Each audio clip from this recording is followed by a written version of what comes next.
will allow others to share my screen, or share their screen, and then you'll be able to see what's what.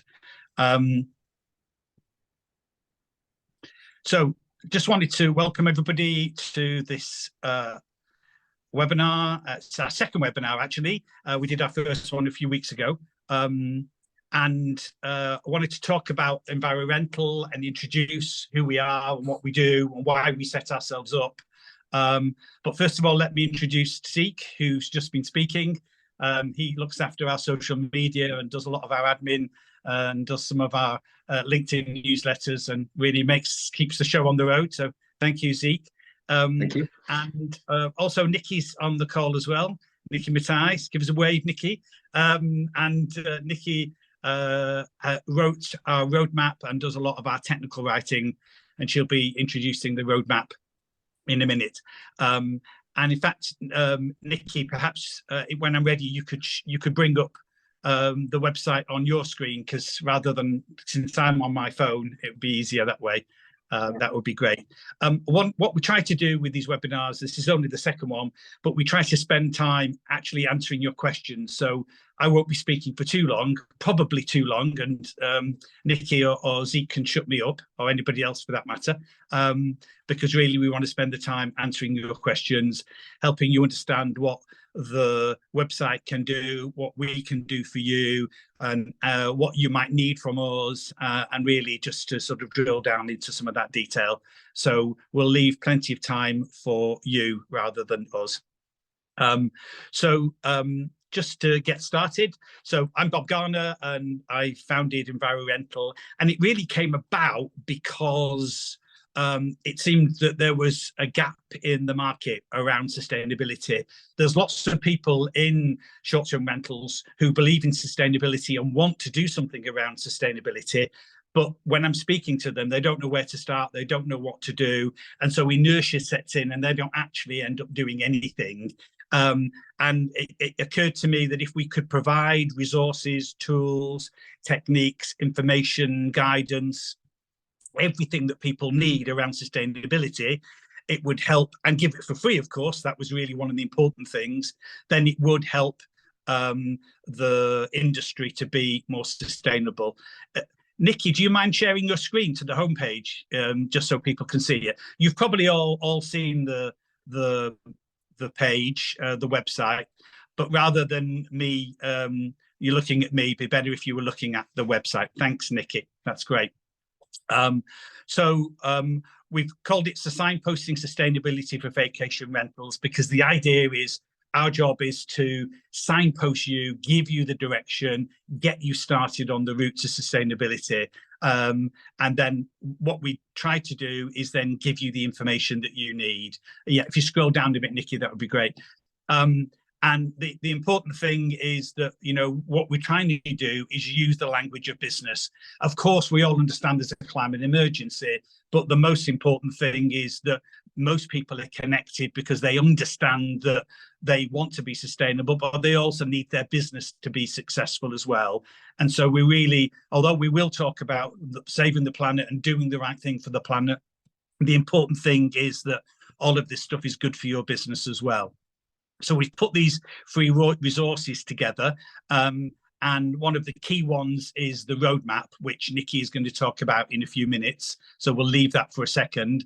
And then just scrolling down there, what we've tried to do, and there's a summary of the resources, is put together the things that we think that you will need to help you be more sustainable.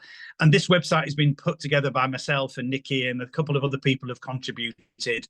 And what we've tried to do is use our experience about what's worked for us, and how we've made our business sustainable and successful, and then how you can do the same. So as an overview, I'm not going to talk about all of these, but just so you have the overview, we've got the roadmap, which is the detailed advice about what to do, which Nikki will speak about in a few minutes. these webinars, which we're on now. And what we're going to do with these webinars in the future is actually talk about specific areas and have specific speakers who are specialists in a particular field. So we're doing the first few just about introducing EnviroRental, but we'll then start to move into sort of more specifics and have other speakers. And I'd be really interested to hear your ideas. And by the way, you'll be over to you for questions in a moment, but if I can't see your screen, then just unmute yourself and interrupt when you need to. Then just talking about the other resources very briefly, we've got the measurement resource, which is all about how to measure your carbon emissions, because at the end of the day, the only thing that matters, the only metric that actually matters, is if you can reduce your impact and reduce your carbon emissions. We know that we need to reduce our emissions by 50% by 2030 as businesses, as people, as individuals, as countries, as the world, because if we're going to keep below 1.5 degrees, and that's looking more and more difficult to achieve, and get to net zero by 2050, then we do need to reduce our emissions by 50% by 2030. And this is the killer, is that at the moment emissions are rising. Most people in the industry are not even yet starting to understand that there is that target and that they can take action and it can be successful for your business. So we really do need to get people understanding what measurement is. But then just moving quickly through the other resources, we've got case studies, and that's important. And you can find these on the website afterwards. I'm not going to go into the detail, but we're trying to interview various people who've been doing this sort of thing, who are in the industry, so that you can see what other people are doing and copy them and learn from them. I think one of the great ways to learn from people is through case studies. So we'll be putting quite a lot of those up in the year ahead. Then we're doing blogs, of course, which is where we do a deep dive into a particular aspect of sustainability, because sometimes there's quite a lot of information to delve into. So we're doing that through the blogs, and you'll see a half a dozen or so already on the website, and there's quite a lot more already written and ready to go up. Then we've got the podcasts, and that, of course, is Deborah Labby and her Green Path podcast. She's already produced about 25 episodes of that, and that's a great way to have a quick 15 minutes sort of injection of sustainability based on her talking to one particular specialist in the industry. And then two final pieces of resources. One is the news, which is where we have put in anything around sustainability and short-term rentals. We've put that in the news section. So whenever you're looking for something, hopefully we found it before you and we've dropped it there in the news, because it's really important that you, if you want to, you can find the wider context of why we're doing what we're doing and what other people are saying about this particular topic. And then very finally, in surveys and data, this is where we are looking at the survey data that comes from the likes of Booking.com and Expedia, where they've been doing these surveys for many years, particularly Booking, and you'll be able to see the responses from the public about what they're looking for around sustainable stays, whether they'll pay more for a sustainable stay, are they more likely to find a sustainable stay in the year ahead. And I'd really encourage you to go to that page and look at that data, because on average between 80 and 90% of people are saying they're looking or would like to stay in an eco-friendly accommodation, in a sustainable stay. Now, of course, there's a difference between what they would like to do and what they actually do, but I think it's really useful to know that there is a demand out there, and we need to increase the supply and get people taking action around sustainability. And the one thing I say until I'm totally blue in the face, but you know, when you go down this path and start to take action, whatever that might be, and there are loads of tips and guidance on the roadmap, and I'll ask Nikki to jump in a minute and talk about that. But you need to not only take the action, but then market yourself, brand yourself, publicize. It's no good being the perfect host with the most wonderful eco-friendly initiatives if nobody knows about it. That's what they call green hushing, where you do this great stuff, but you don't tell anybody. So when you do start to do this stuff, I think what's really important is that you brand it. You put something on your website about it. You start to blog about it. You write about it. You go for an award. You try and get some press coverage. You put it into your descriptions on the OTAs if you use them. Whatever it is, do it and obviously be honest about it so that there's no greenwashing, but do it so people can find you, because otherwise, you're just talking in an echo chamber, and you need to start to engage with the consumers out there, and what they're looking for. And then just before Nikki comes in, if you could just scroll down a bit more, Nikki, thank you. What we've tried to do here is talk about some of the benefits. So these are the benefits of being more environmentally sustainable in our industry. I'm not going to go through them all. You can see them there for yourselves. But there are a lot of real good, positive reasons to be sustainable and to put that on your agenda, because it's obviously great for the planet. It's great for the consumer because it's what they're looking for, but it's also good for your business. So if you can start to tap into that market, get an advantage over your competitors, and start to talk about sustainability, enact sustainability, and you'll see it. I often talk about this being a virtuous circle. It certainly was for me when we started in Italy 18 years ago. You take some environmental action, and then you review and see the impact on your business. You see how you're saving money, how you're getting better reviews, how you're getting better quality reviews, how you're getting referrals, how you're getting repeat business, how it then, is growing your business, is reducing your expenditure on marketing. All of this adds to building your business, and that's certainly been my experience. So yes, we want to be doing the right thing because it's important for the planet, but you also need to be doing it so that you can be successful too. So I'm going to stop talking now for a minute, because I can talk all day about this. And Nikki, can I ask you to share your screen and talk a little bit about the roadmap, which is really at the core of what the website's all about? Yeah, thanks, Bob. Hello, everybody. Good evening, or good afternoon, or good morning, depending on where you are. Yeah, as Bob said, we work together to put together the sustainability roadmap for you. I should say that I am in sustainability marketing, but also run a small vacation rental in Le Marche, only about half an hour away from Bob, funnily enough.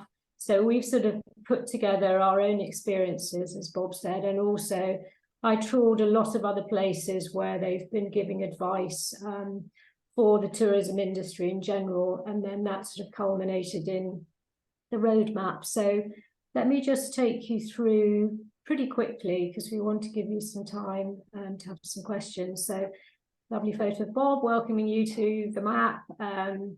Just telling you how to use it, where to start, the sort of steps that you would consider, and we go into these in more detail, so I'll show you that in a minute. And then also we've created what we call an action plan template, which actually allows you to look at where you should start. And I've got this here, I think. Yes, so you'll be able to download this PDF. And it's a little list that basically suggests to you the different areas that you could be looking at to start with, and then you can decide. We're not suggesting in any way that you try and tackle all of this at once. Everyone says sustainability is a journey, and if we're all doing lots of small things, then that obviously adds up to a big impact. So this would just help you to decide where you're going to start, how to write up your plan, and then set baseline year and targets. But we'll cover this, I'm sure, in a future webinar. So going back to the map, as Bob said, we've just talked about why it's good for business, saving money, attracting new guests, enhancing your brand. I talk a lot about brand personality, and sustainability is something that you can definitely incorporate, which will give you some great new stories to tell, and give you a new sense of purpose, and then obviously protecting the planet. Then this is the important part, the roadmap steps. So here, you can see here that we've got we've got 12 steps where you can start. Your electricity tariff is a very simple one to start with. We then look at your consumption, we look at plastic, we look at water use, technology. There's a lot of tech out there that can help you manage your property better to be more efficient, saving you money again. Then we look at products and suppliers, working with local producers, working with suppliers who have eco-friendly products or have ethics at their heart, waste and recycling, green building solutions. So that would be things like, simple things by just putting in smart thermostats, which is also under tech, I guess. But then green building solutions is probably more the bigger investments, such as photovoltaic panels, solar panels. And we have all this sort of tech here at Villa in the Vineyard. So I've turned into a bit of a techie, which isn't really my thing. And I am now officially an Italian plumber in Italian. So I've got quite a lot of experience of this, as has Bob, actually, because he's put in photovoltaic recently as well. And then looking at your website and your hosting, which can be quite a surprise to some people, that you can actually have a green hosting platform for your website. And there are lots of things you can do to actually make your website less carbon intensive. We talked to you about calculating your carbon footprint, how you can do that. And we have a platform called Compare Your Footprint, which we are recommending, as it is probably the easiest and most comprehensive to use and has a specific category for accommodation. We then talk a bit about carbon offsetting so that you understand what it is, whether it's worth doing. And then lastly, as Bob said, the really important part is to be communicating your commitment and making sure that you're using all the great things you're doing to enhance your brand and to share messages for guests that they want to see. So I didn't go through each of these, but basically in each of these steps, you've got a summary about why it's important. You've got a few facts on why it's something that needs to be done. And then we give you a list of actions that you can actually take specifically to, complete that step, if you like. So that's the roadmap, the really important part to take a look at. We then talk a bit about greenwashing and how to avoid it. As Bob said, just be honest. That's the main thing. You can't do everything at once, but as long as you're honest about that and tell people that, this is where you're starting, but, you're not there yet. And in fact, nobody is there yet, because it's, there's always something new to learn. And then this section is telling you the different resources, as Bob has mentioned already, that you can find on the EnviroRental website. This is your action checklist, which you can use with that little guide I showed you to start with the plan. So choosing where to start, various other things. This is something that a lot of us have signed to show your commitment, and then helping you to develop your climate action plan. I've done one for Villa in the Vineyard, which I think has probably been shared there.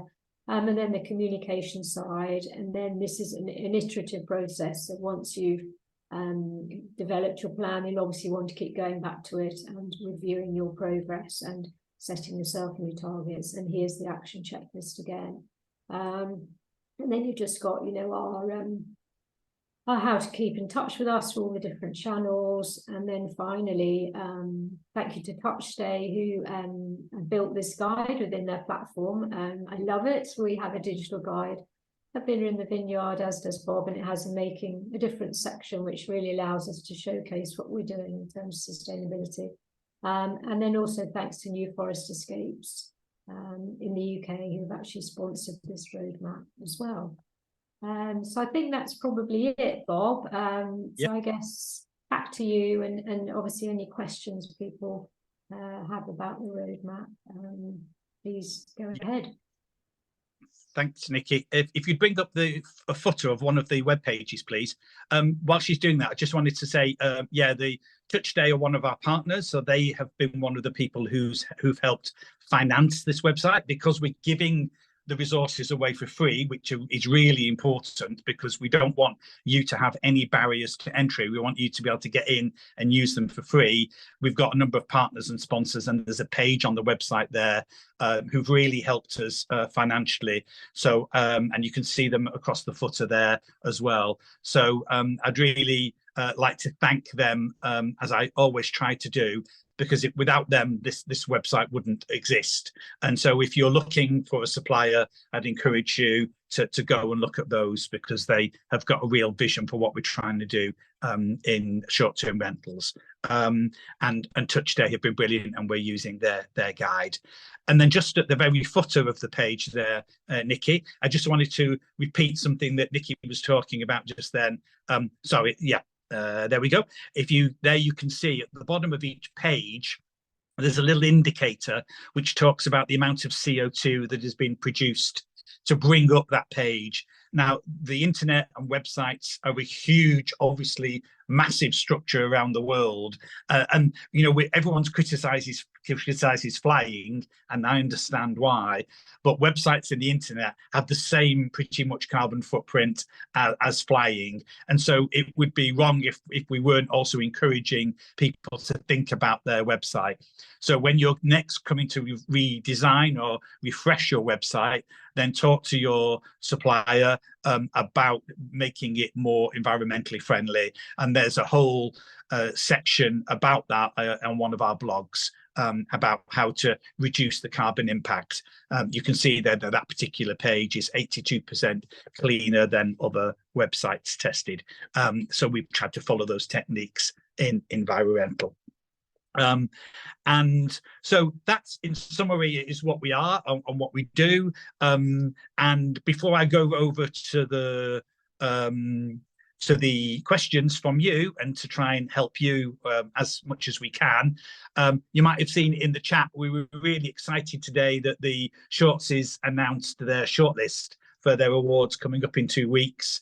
And we were really chuffed that EnviroRental has been shortlisted for the Sustainability Award. And also I've been personally shortlisted for the Pioneer Award. So I don't know if you're familiar with the Shortses, but if you get a moment, please go to that link, take a look.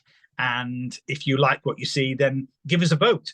The awards are coming up in 2 weeks' time, and that would be brilliant. And it's always nice to get recognised. It's fabulous to be shortlisted, but of course it would also be lovely to win one of them too. So thank you in anticipation. Okay, we're going to stop talking, because what we really want to do is answer your questions. What do you need from the website? Where do you need help? What's not there that you would like? What are you struggling with? Because we're at the beginning of this journey with the EnviroRental website and what we've got to do. We've got a lot more to do there. But we don't want to just do it in an echo chamber. We want to do it in response to what people are saying they need. So I'm always talking to property managers and hosts about this. But given you're on the call and you're interested, I'd really like to hear more from you. So questions? Yeah, let's start. Paul, you've got your hand up.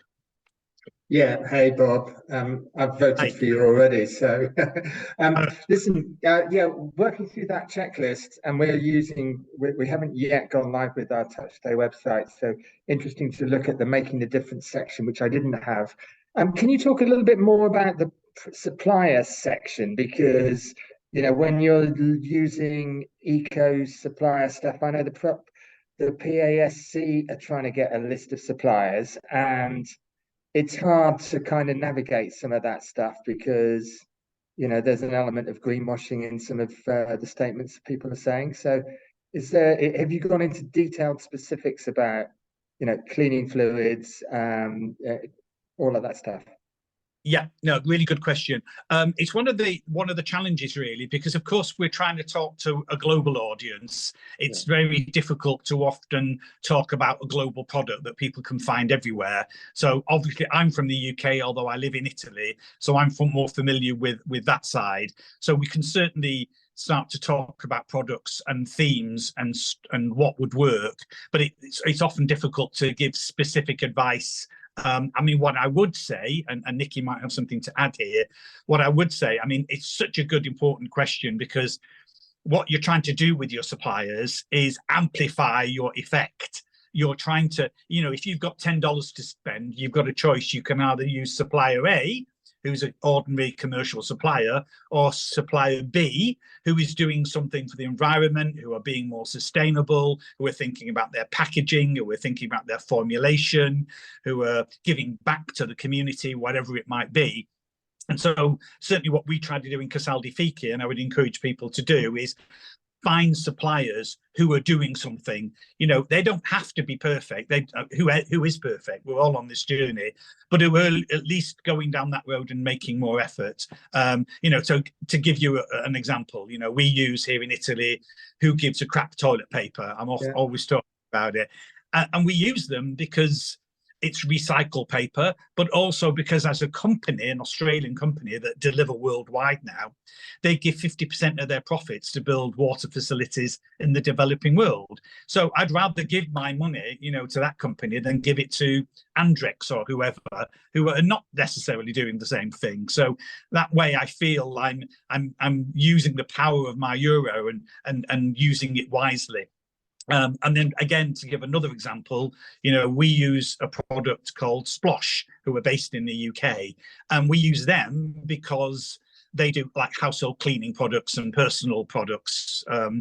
They sell their products in a concentrated or a hydrated form, which are then delivered to you, which you then rehydrate with water. Because the point is that most of these products are 95% water. So there's a lot of carbon being used just to move this product around to get it from the distribution center or the manufacturer to distribution to us. So one of the ways to reduce the carbon impact is to buy products that need to be rehydrated. And then also with those type of companies, you also keep the same bottle or the same dispenser, because there's nothing wrong with that, and it can be reused again and again and again. And there are loads of companies out there doing that in different parts of the world.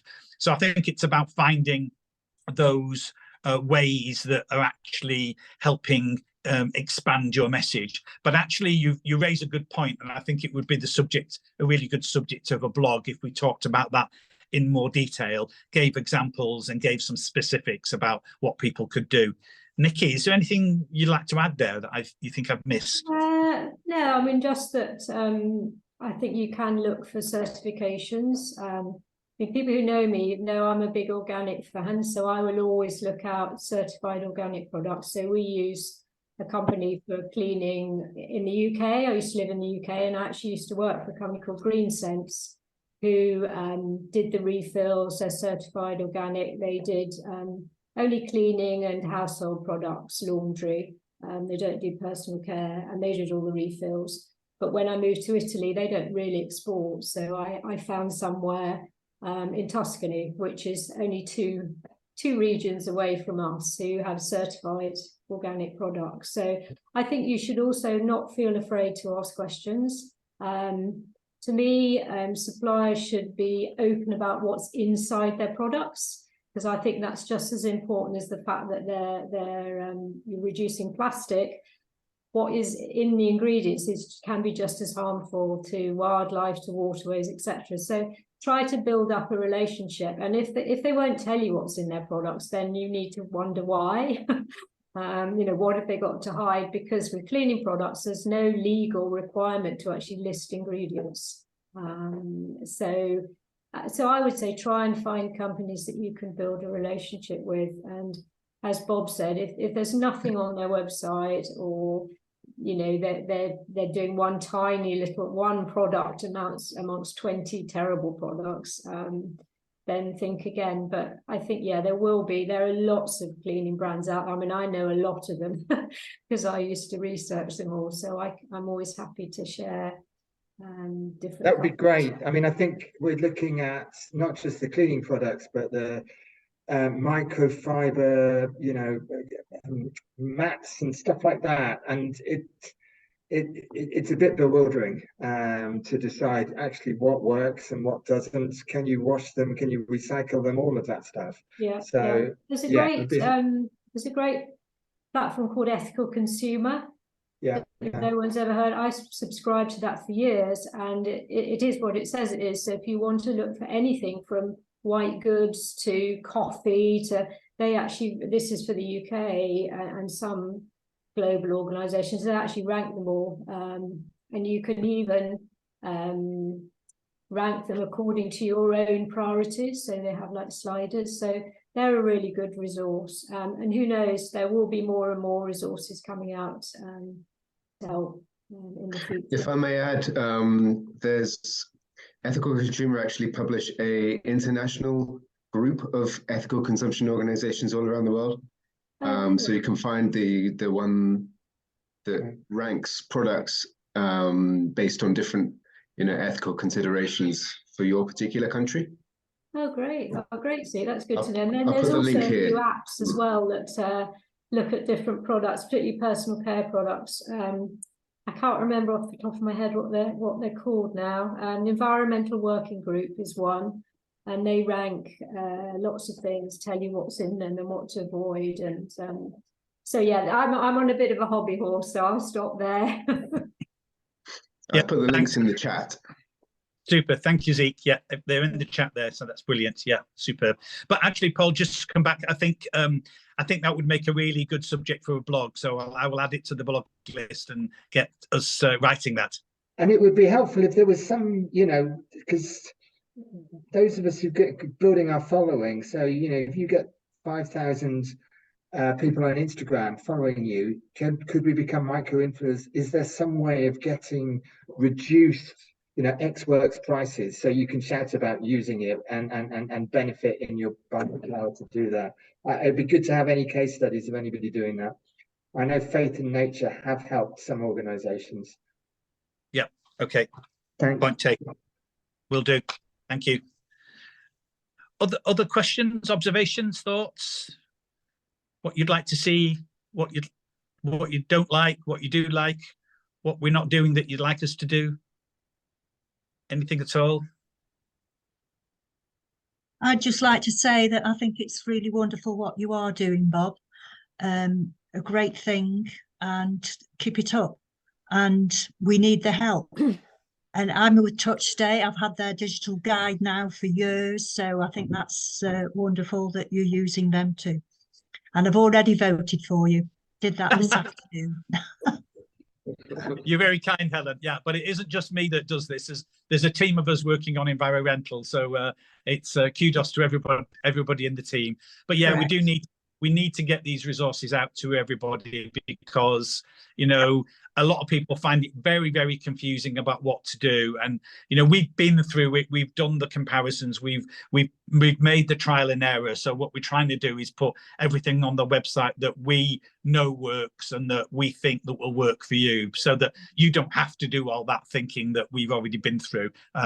So we're still learning, and obviously we're trying to get it right, but we'll build up those resources and keep going, and we just need to keep spreading the word and get more people engaged. So but thank you for your feedback. Appreciate it. That's great. Other thoughts? Well, I say, this is Deborah here at Casale Prato delle Coccinello. Hi, Bob. Oh, hi, everyone. I just popped in. Because I was out working in the vegetable garden. We have a vegetable garden to try and keep the plastics down. We're in a very rural situation here, and most of our clients are international. And they're not used to separating anything, be it glass, be it plastic. And they sometimes even come from Belgium. I've had a carload of people come with their groceries already bought from Belgium in fruits and everything in plastic and whatnot, to try and cut that down. But yes, I know that's a little niche, especially if you have an urban situation. It's probably not possible, but the idea of the soaps also that we provide, it's very difficult. I got in when Nikki was talking about the cleaning products and things. They're all in plastic bottles. They're all, even if you try to diminish, you know, the window cleaning here, we've got 45 something windows, and we do it with aceto di alcohol. We don't buy the spray stuff, because it's just it lasts no time. But everything is in bottles, and even if you try to supply shampoo and cleaning products, at least they're putting them in plastic bags now so that you can refill a ceramic container or something like that. But the composting is a big thing here at the Casale, because we do have, you know, 300 olive trees, and we have 2 different kinds of compost, be it the grass for the lawn or the kitchen scraps, and even those have to be divided. So Yeah. Yeah, it's kind of a different mindset to get people to think about it. But some of them are really, I've been surprised. Some of them have really been on it, and they appreciate it. Yeah, absolutely. And thank you, Deborah. And Deborah's just a couple of hours away from us, though I've never yet visited you, so I need to fix that. But yes, we you know, do. a lot of the things that Deborah's talked about there, you know, we have the same issues, but I think even though a lot of those things in themselves seem quite small, you know, the organic garden, the composting, the plastic, the bulk products that you can separate out. Each one of those is in itself still important. And some people say to me, "Oh, do I have to do, you know, solar panels and a heat pump and big things like that?" Well, no, some of the smaller things are also really important. And what we've tried to do on our website in Italy, Casal di Fiche, is list all of those smaller things. You know, some of them might just be getting rid of those scourers in the kitchen. You might know the ones that have a dark green scourer on one side and a light yellow on the other. You know, they come from oil. They're made from an oil product.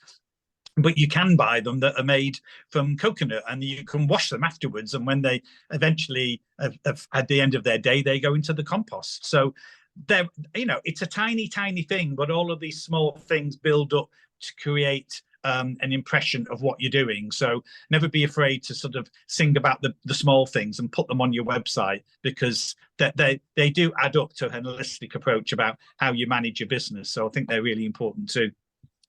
Thanks, Deborah. I think about recycling, we've had the same issue where some people are brilliant, others are horrendous, and just chuck everything in one big bag, you know, with bottles full of sauce. And so this year we're going to try and improve our signage for recycling to make it easier, and also to actually make it relatable. You know, why recycling is important, why we don't want stuff ending in landfill, we don't want rubbish everywhere, and we're trying to protect, we're in a rural environment like you, and to actually get people to understand that why we're doing this and what the benefit is to the environment and to the beautiful area that we live in. So I think always trying to relate it back to why the guest would want to do it, rather than being quite prescriptive. And we've probably been a little bit too bossy about recycling. So I'm going to try and write something a bit different, that's a bit softer and a bit nicer, and relates it to, you know, to wildlife and the area we live in. So sometimes it's just to turn it on its head a little bit and think about it in a different way. And the other thing to say, and because I know Lisa's on the call, she may not want to speak, but you know, Lisa and I were just exchanging some emails the other day, and we're always looking for people who would be happy to be the subject of a case study, or we can write a blog about, or who can, hi Lisa, or who can be interviewed on the Green Path podcast, because you don't have to be this perfect person, this perfect business who's doing everything, even a small number of initiatives, and Lisa's got quite a lot.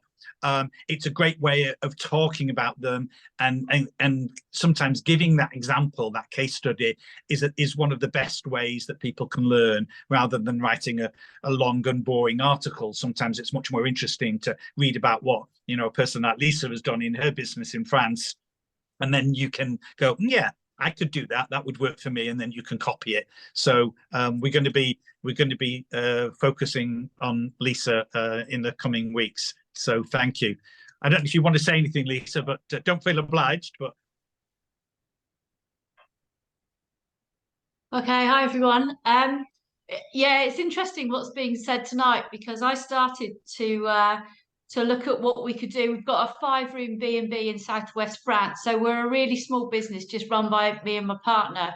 And to start with, it looked really daunting. You know, I was reading, you know, all the Glasgow declarations, listening to all the scientists. My background's accounting. You know, I didn't understand a lot of it, but I think it's something Bob did 18 months ago, and it was just start somewhere. Just start by changing your, you know, electricity supplier, and build on it. And gradually, once you start to read about all the initiatives you can do, it kind of gets a bit addictive. So we've got oil heating here. We've got a big old house in a small medieval village. There is no way the mayor is going to let me put solar panels on the roof. And I can't change the heating system at the moment, but I've done lots of other things. And when I started to write about it for our website, you realise that collectively we're doing quite a lot. And I think it's just important to start somewhere and build on it. yeah, that's really true. Yeah. Each small step adds up, and it is. I always say it is addictive, as you were saying there, Lisa. It's a bit like eating what the Americans call potato chips and we in Britain call crisps. You know, once you start, you can't just have 2 or 3. You know, you want to have the whole packet. That's what sustainability is like. It's really addictive because you see the benefits, and you see what these small steps add up to.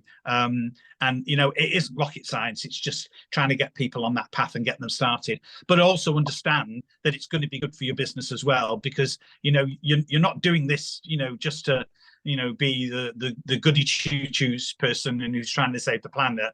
Important though that is, you know, I always say to people, do it because it's also going to be good for your business. The end result will be helpful to the planet, but you also need to see some benefits for yourself. You need to see an improvement in your bottom line. You need to see your costs going down, your income going up, your repeat business, your referrals, your reviews, and all those things I talked about before.